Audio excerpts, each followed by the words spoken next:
outside? Should I run and hide? How do I take my company worldwide? Do you love the law? Did you watch Hee-Haw? What's the weirdest thing that you ever saw? What's it like in court? Favorite sport? Can you help with my book report? Is my hair too long? Am I right or wrong? And do you mind if I sing along to anything? Ask Alan anything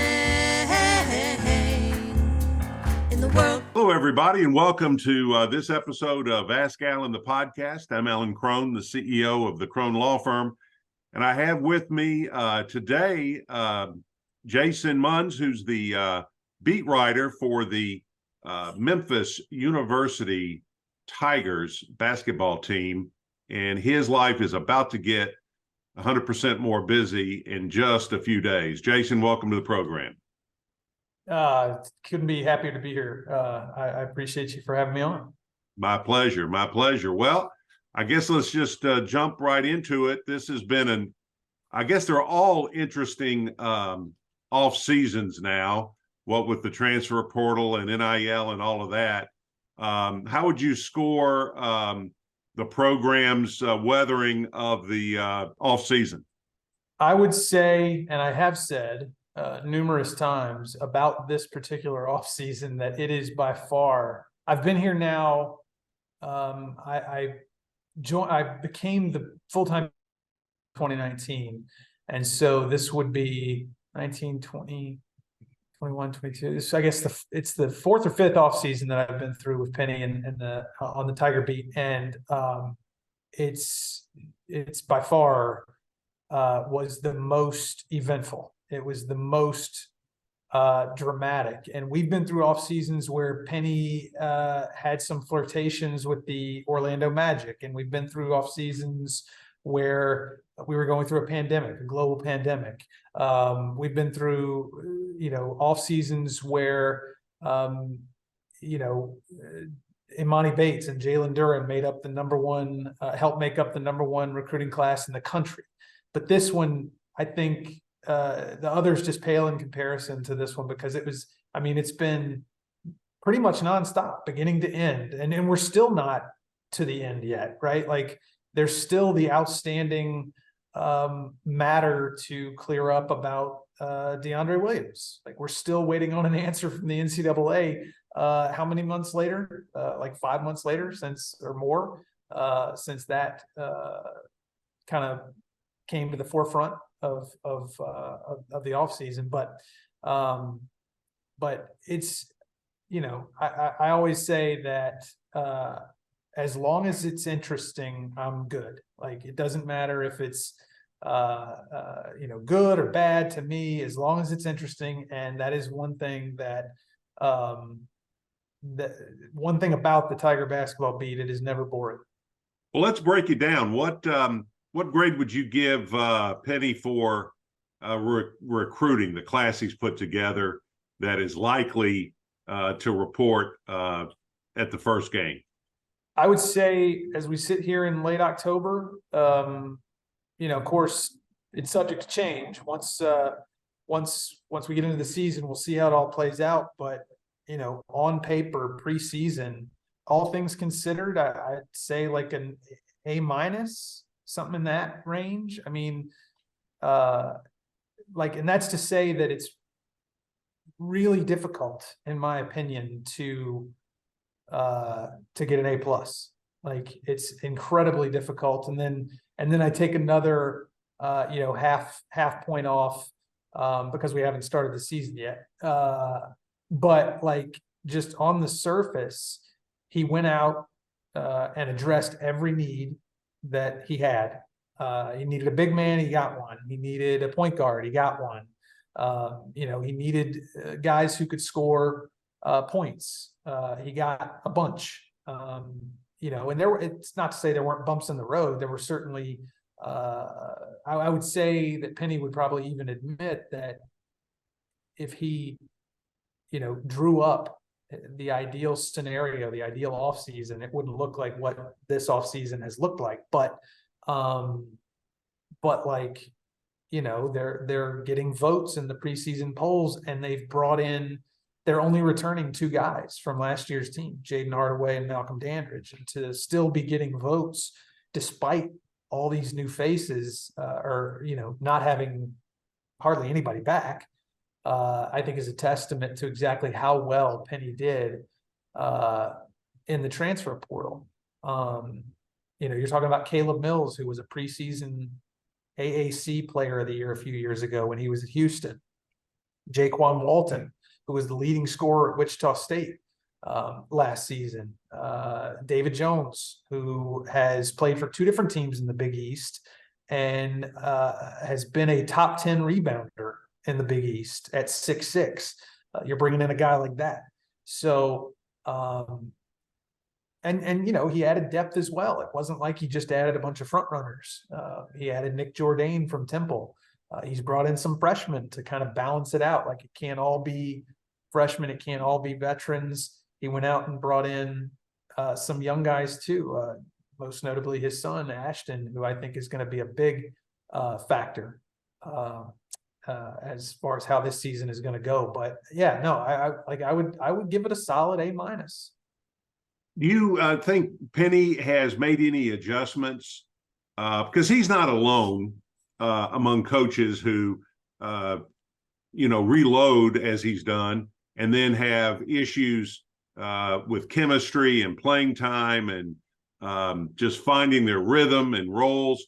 Has Penny changed his approach to how he creates alignment and creates a team concept with so many new players?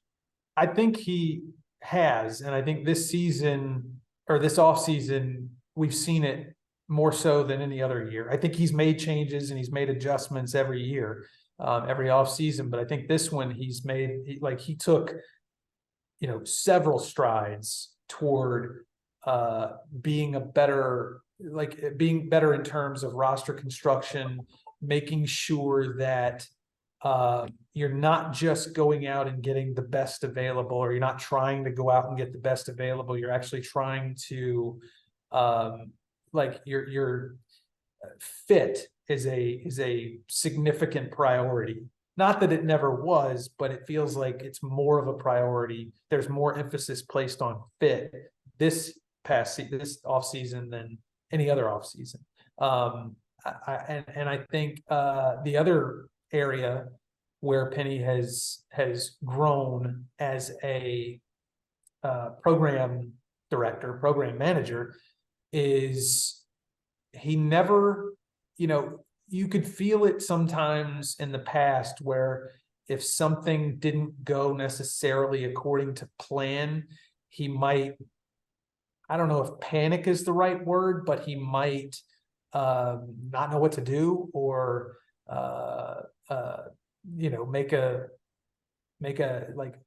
react in a hasty manner. And I think he even said it after this past season, that there were some guys that he went out and got late last off season that he didn't even, have the luxury of vetting them fully and completely before he was able to get them on campus. So I think he was very intentional this offseason with making sure that he did his due diligence and on everybody, and also with keeping in mind that it doesn't just need to be the best players you could get; it needs to be the players that make the most sense. And I think what you'll see, and what everybody will see, you'll see that play out pretty early from a depth perspective. He doesn't have a starting point guard, a starting center, and then 8 wings. He's got 2 point guards. He's got a couple of guys who can play the 2 and the 3. He's got a few guys who can play the 3 or the 4, and he's got a couple guys who can play the 5. So it's a much more balanced roster, and I think that's an area that Penny made significant strides in this offseason.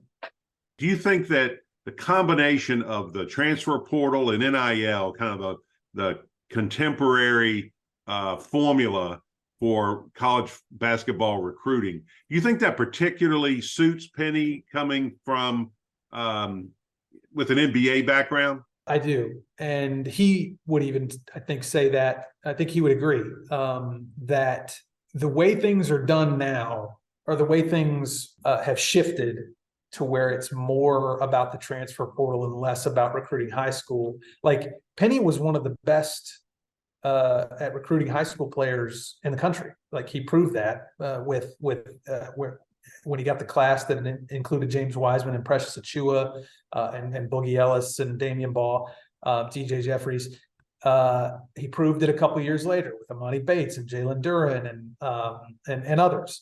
But I think, that being said, that yes, to answer your question, I think this new era, this new landscape suits him a lot more because he understands it's a lot more akin to free agency.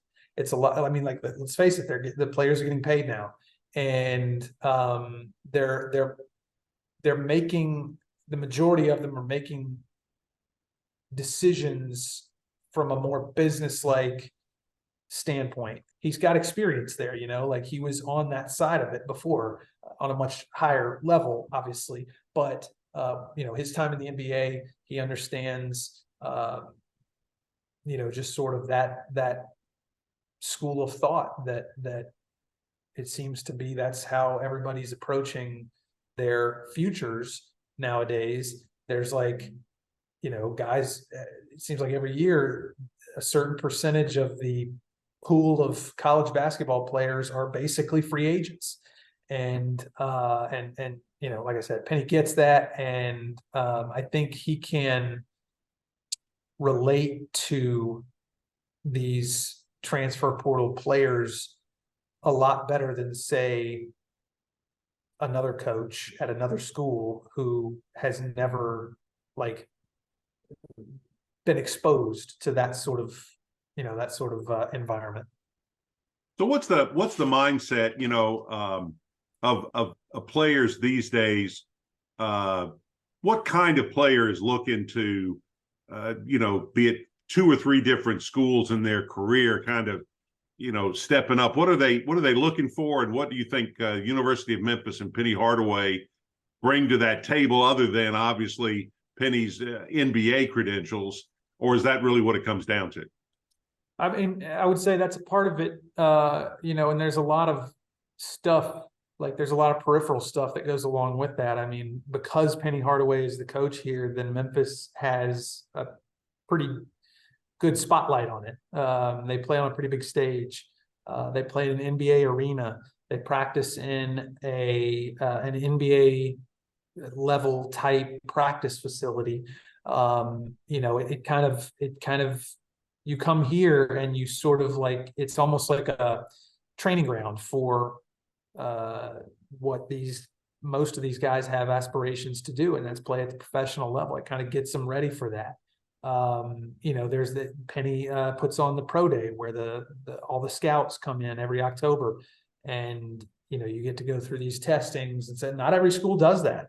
So that's part of it. The other part of it, this is no secret, money is a big part of it. And while we could talk about where Memphis athletics falls in the overall big picture of the pecking order of what they have to offer from an NIL standpoint, they do still have a lot to offer from an NIL standpoint. And so that's, that is certainly a big piece of the pie. It's like these guys are coming here because they can make more than they can somewhere else. Or if it's comparable to what they can get somewhere else, then all the stuff that Penny brings to the table might push it over the edge. Or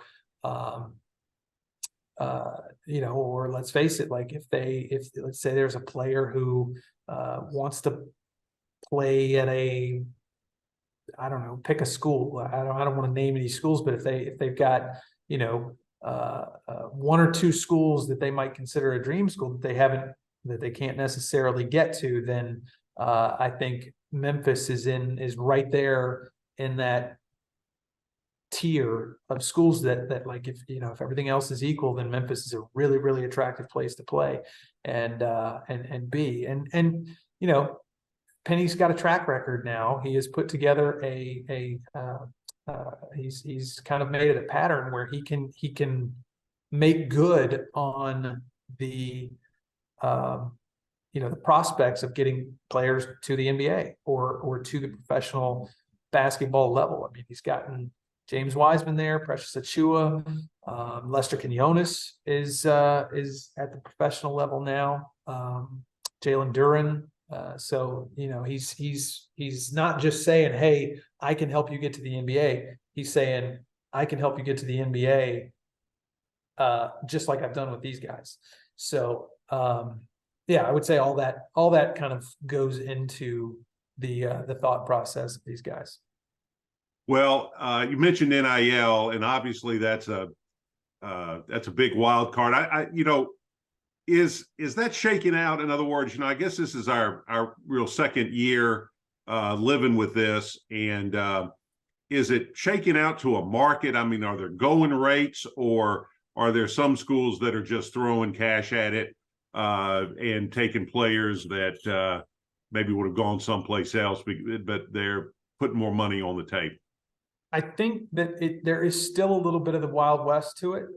But I would say that it's at least the ones that are making the headlines it may not necessarily be that, player X would have gone to school X, but school Y offered them more money. I think it's probably a little bit more like player X may have gone pro, but they're kind of a fringe pro prospect, and one more year in college, they might be able to make as much or more playing at the collegiate level than they would at the pro level. Drew Timme comes to mind, somebody like that. Like, I think he was making a considerable amount of money at Gonzaga, whereas he was just kind of a fringe pro prospect. He was just cut just the other day. So I think there is an element of this landscape that is still kind of very much the Wild West, but as time goes on, it is starting to stabilize a little bit. It seems like it to me, that it is starting to stabilize, and I think that's and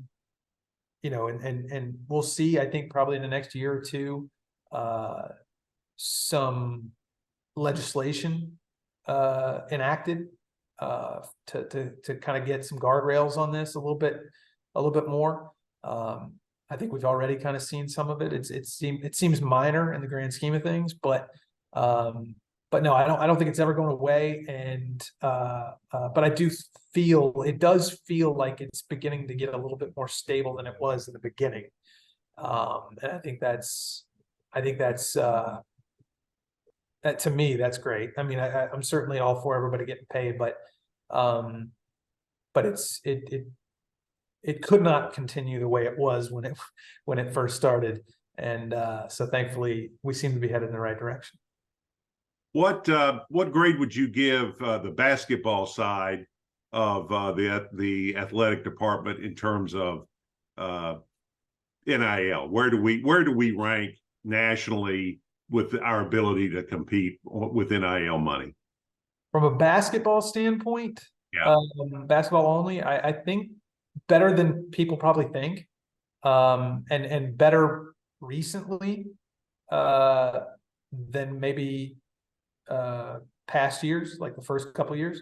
I think things have gotten a lot better. I think as just with like anything with time, people kind of understand, and people are beginning to understand NIL a little bit more.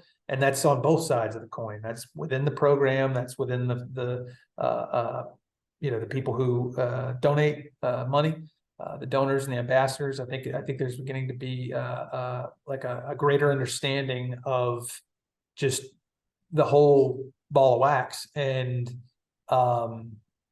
no, I have noticed that in the last 6 to 9 months,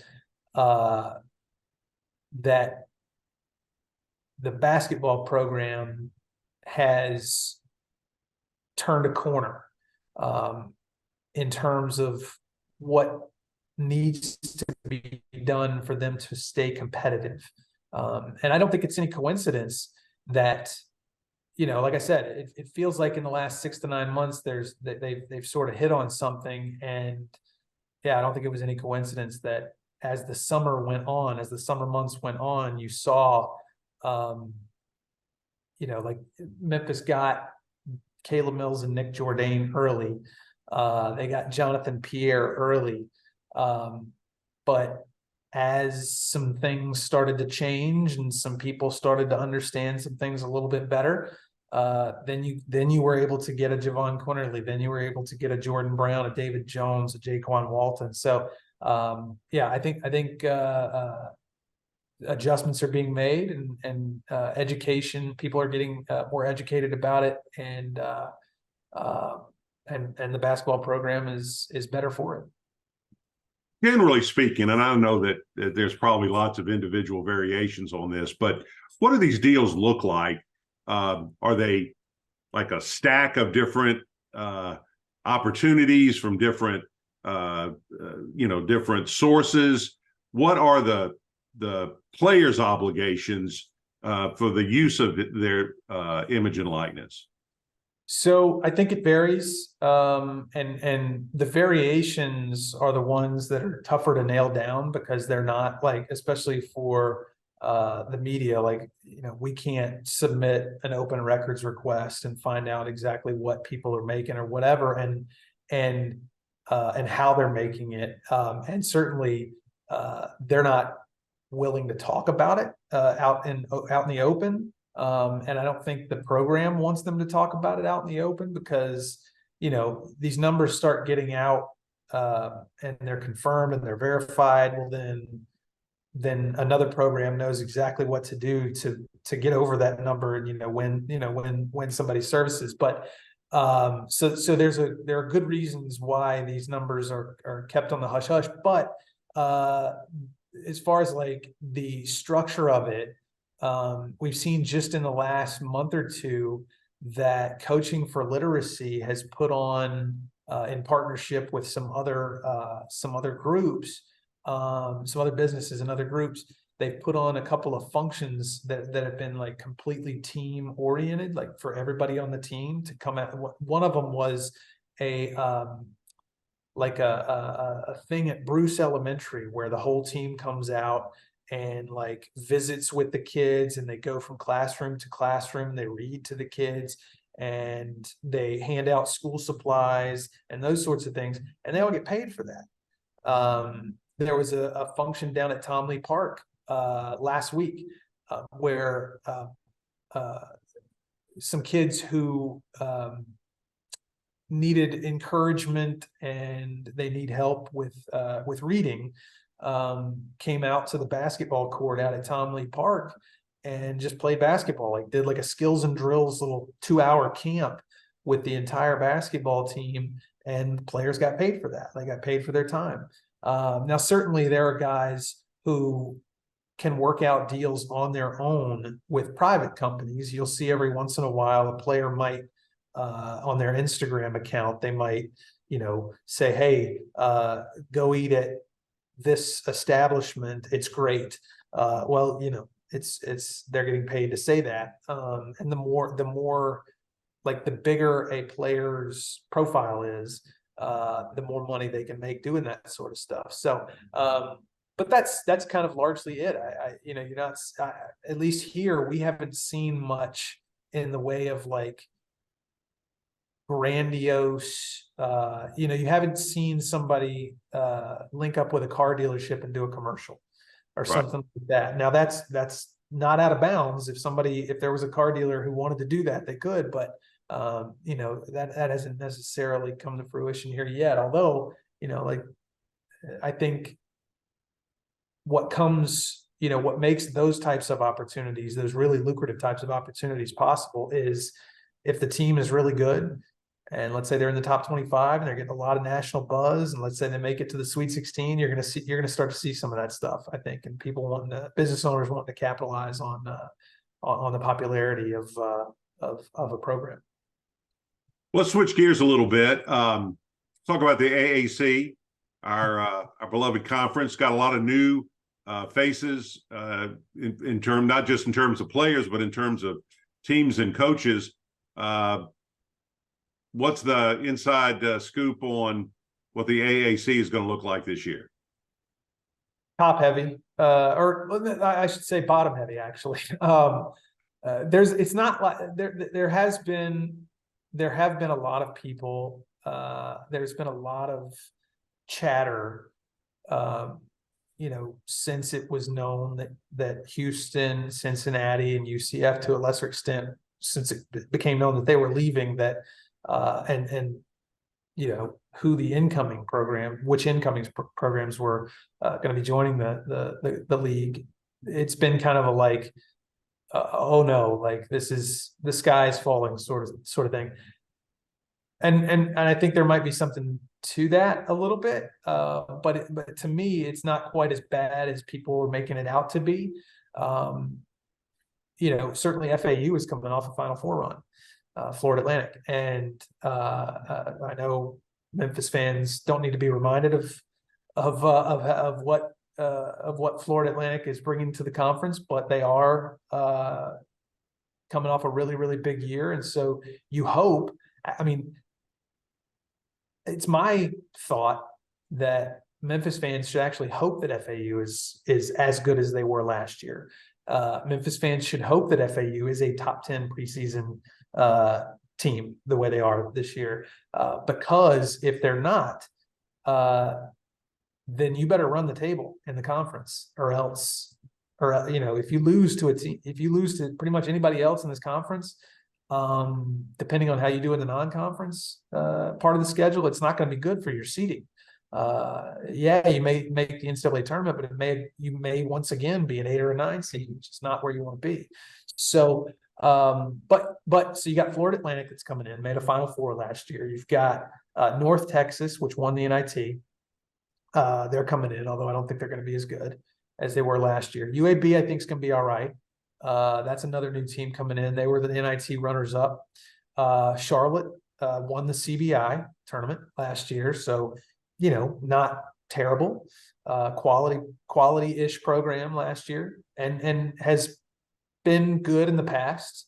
Let's see who else is coming in. Rice is another team that is coming in, and they're supposed to be okay, although I don't think they're going to move the needle much. And there's another one. I'm trying to think who the other one is, but I can't right now. So all that being said, you've got Tulane that's coming back. Ron Hunter is still the coach at Tulane. They pretty much bring everybody back except their point guard, Jalen Cook, from last season. And obviously Memphis fans know what Tulane was like last season, beating Memphis twice in the regular season. It's arguable that the home loss to Tulane is what cost Memphis a better seed in the NCAA tournament. Like maybe if they had beaten Tulane at home, they might would have been a 6 or a 7 instead of an 8. So you got to watch out for them.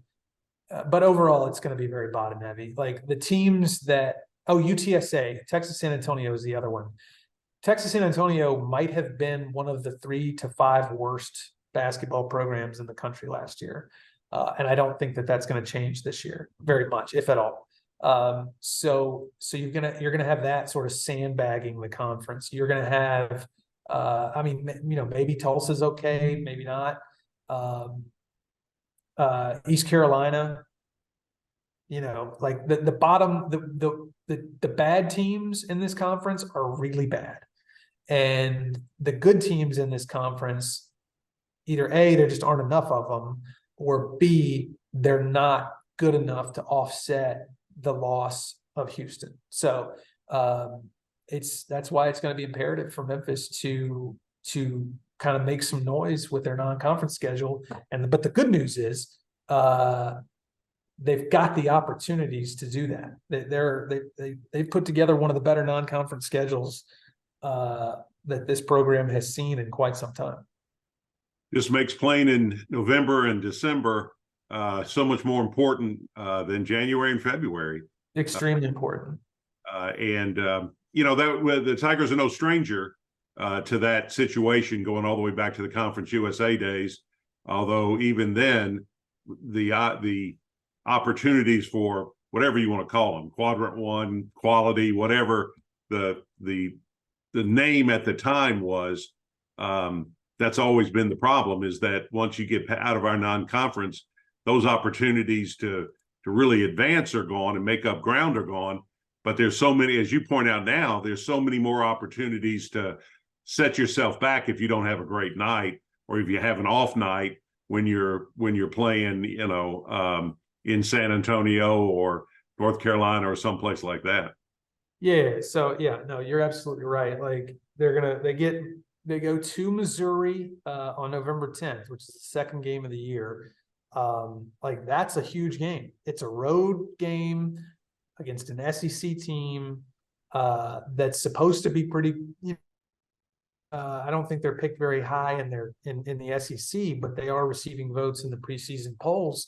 You want to win that game. Like that's a winnable game, and it's one that depending on how things shake out, that's potentially a quadrant one opportunity. You've got Michigan to start off the trip to the Bahamas the week of Thanksgiving, but depending on how that plays out, that tournament, you might get Arkansas on Thanksgiving Day, which Arkansas is like top 15 in the preseason polls. That's a huge opportunity. Depending on how the first 2 days go, you might get North Carolina or you might get Villanova on Black Friday down in the Bahamas. Another golden opportunity to make up for the fact that you're not that the strength of your schedule in conference is going to be pretty putrid. And let's see who else is on the schedule. You've got a road game at Ole Miss, which Ole Miss who I doubt it's going to be a great season for them, but like still, that's another road SEC opponent. You've got Texas A&M, who some people are calling a dark horse for the Final Four. You got to go to College Station, and so that's a big game. You've got home games against Virginia, Clemson, Vanderbilt. So they've got plenty of opportunities in the non-conference. They just got to make the best of them. Well, hopefully Penny will have them ready to go, and it's going to be it's a potential to be a great year, exciting year. Memphis is always a great place to be when the Tigers are playing well. I agree. Well, I mean, like I said, I've only been here this will be my 5th season on the beat, and I've seen how this community gets when they make the NCAA tournament or when they win a conference championship. It's fantastic. I can only imagine what it's like, and I've heard great things. I've heard great stories. One of the first things I did when I got on the beat was an oral history project of a 5-part oral history project of the 1984-85 Final Four run. Wow. And, talking to people like John Wilfong and Bob Wynn and, Dave Woloshin and, just people across the board. Andre Turner, I talked to him for the story, and Steve Mitchell, who is from Memphis, who played at UAB against Memphis in the NCAA tournament, and hearing about what the city is like during times like those, it really does get me excited, especially ahead of a season that could be, if things fall the right way and the puzzle pieces come together and fit the way they're supposed to. I don't think that anybody would look at you crazy and if you say, this team is a possible Sweet 16 team.